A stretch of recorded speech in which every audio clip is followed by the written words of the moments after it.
Hi everybody, and welcome to our next lesson on Everyone Communicates, Few Connects. We're on lesson number 5 right now. Communicating and connecting, is more skill than natural talent. And this is one of my favorite lessons.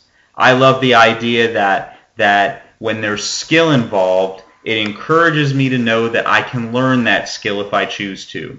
And to know that, well, like in your notes here per se, Ralph Waldo Emerson says that all great speakers were bad speakers first, right? I don't know anybody who was born a great speaker. I don't know anybody who was born the great communicator or the great connector. So it encourages me to know that I can learn this skill if I choose to. Let's go into your worksheets here. John Maxwell put a really funny story in your notes, and we'll read along together. Great communicators are not all cut from the same cloth, but they do share the same ability to connect. And that does not develop by accident. You cannot expect to succeed through dumb luck, as did the leader of a wagon train of pioneers that was heading across the western plains. When a lookout spotted a cloud of dust in the distance moving toward them, they knew they were in trouble. Sure enough, a tribe of Native American braves thundered towards them, and the leader ordered the wagons to form a circle behind the hill. When the leader of the settlers saw a tall figure of a chief silhouetted against the sky, he decided to face the chief and attempt to communicate with him using sign language. Soon the chief backed away and returned to his men. "What happened?" the pioneers asked the leader. "Well, as you probably saw, we couldn't speak each other's language, so we used sign language. I drew a circle in the dust with my finger to show that we were all one in this land. He looked at the circle and drew a line through it. He meant, of course, that there are two nations, ours and his. But I pointed my finger to the sky to indicate that we are all under God." Then he reached into his pouch and took out an onion, which he gave to me.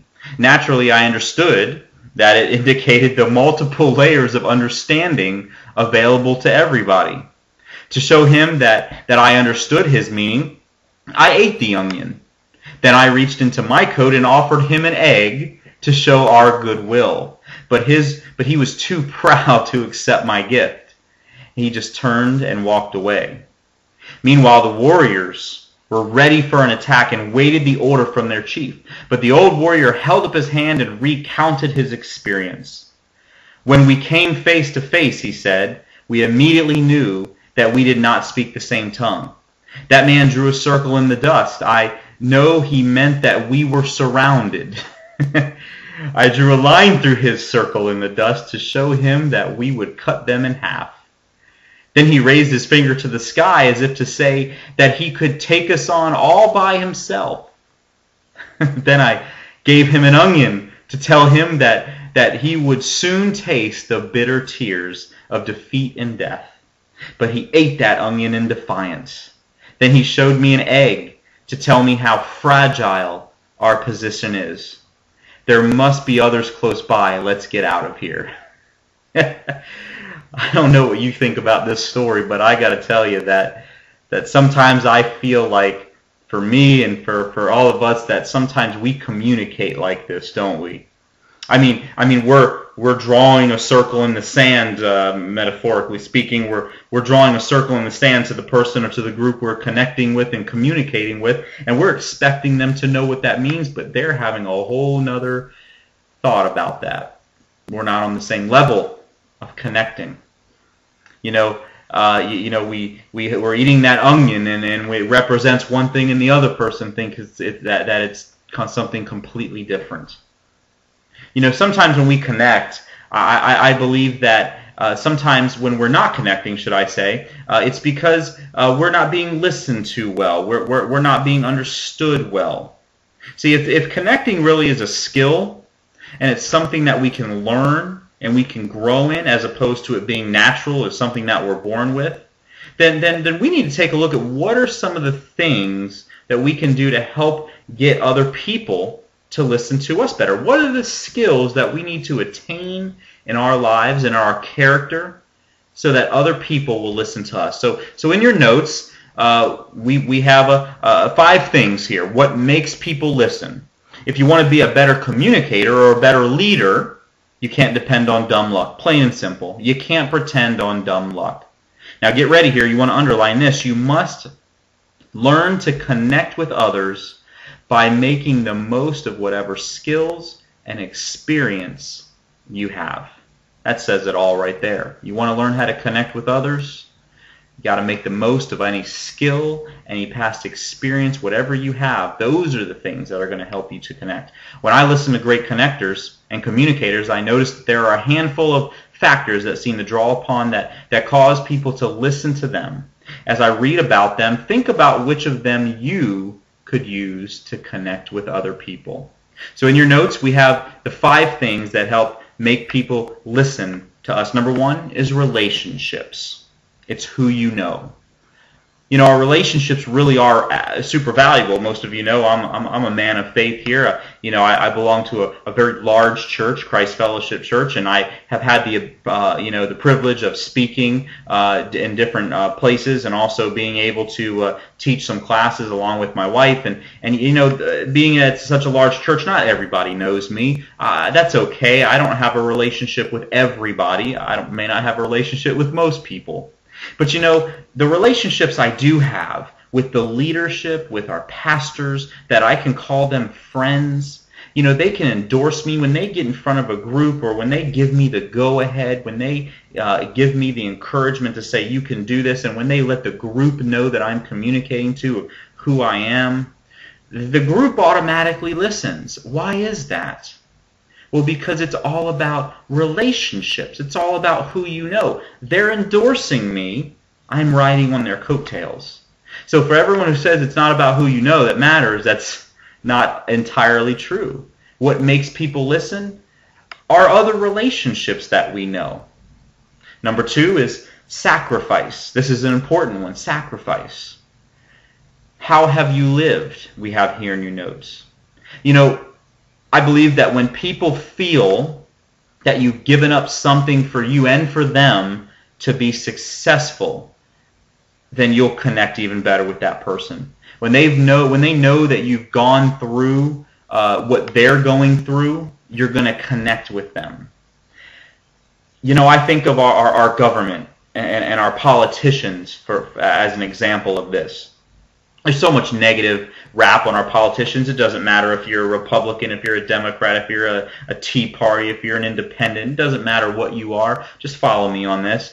Probably no matter what you are, most likely you're not extremely thrilled with our politics and our politicians and the people who represent us in our government. Most likely, right? Why is that? Well, most likely because we're sitting and waiting for these people to give and to sacrifice. And right now it seems that it's so one-sided, leaning on their side. It's not leaning on us. They're not sacrificing for the good of the people. I look at people like Nelson Mandela or a Mother Teresa. Why do we look up to these people so much? Why do we hold Nelson Mandela or Mother Teresa, these individuals, in such high regard in our lives? It's because of their sacrifice. It's because of how they lived their life.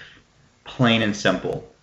So the question for you is, what am I giving up to connect with this person or this group of people? What is it that I need to hold back from so that I can add value to that other person in front of me? Sacrifice really truly is what helps people to listen to you. Number 3 is insight. It's what you know. Sometimes we say things, we need to say things that come out of our mouth that will command attention, that will command action from someone else. Usually those things that command that are what we know. It's our insight. We have to have something to back up what we're saying. Insight. The more insight we have, the more we can learn from other people, the more skills that we can possess, the more we know, the more we can communicate and connect with other people, and the more other people will listen to us. Number 4 is success.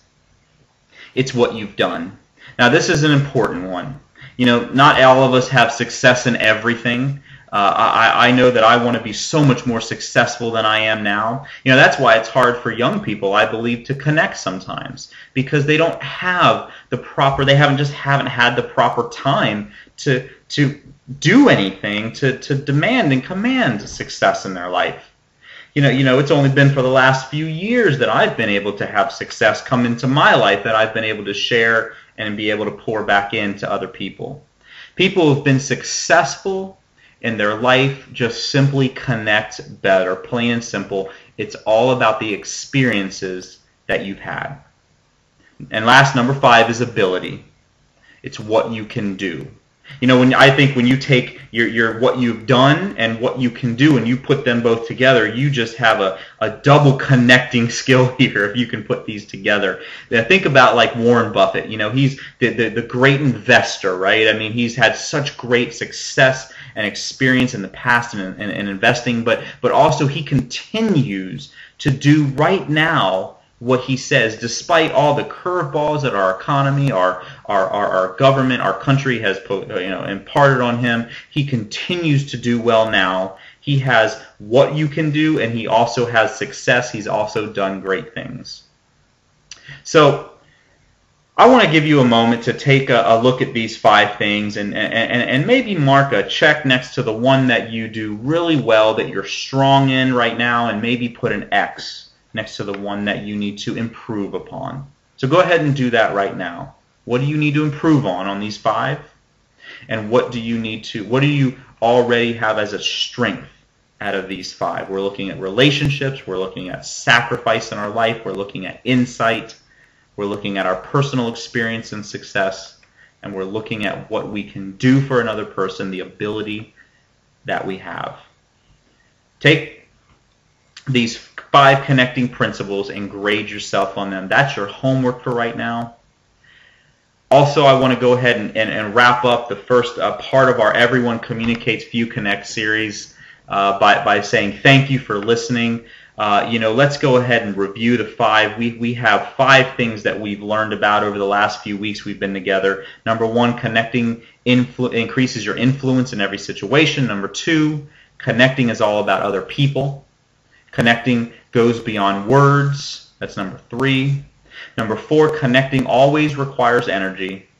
And number 5, what we just did, connecting is more skill than natural talent. I want you to go ahead and get those worksheets out over the next couple days or however much time you need. It shouldn't take much long, but your homework is simply this. Go through the first 5 lessons and mark down which one is your weakest and which one is your strength. Now, I don't spend a lot of time on your weakest one. Review that a little bit so you can grow, but find your strengths. And whatever your strengths are, learn how to maximize those and grow those and take those to another level. But simply put, find your strengths out of these first 5 and find your weaknesses. I'm so thankful you've been a part of our group thus far. I'm looking forward to the next 5 lessons to finish up our Everyone Communicates Few Connect series. Thank you so much. Have a great time.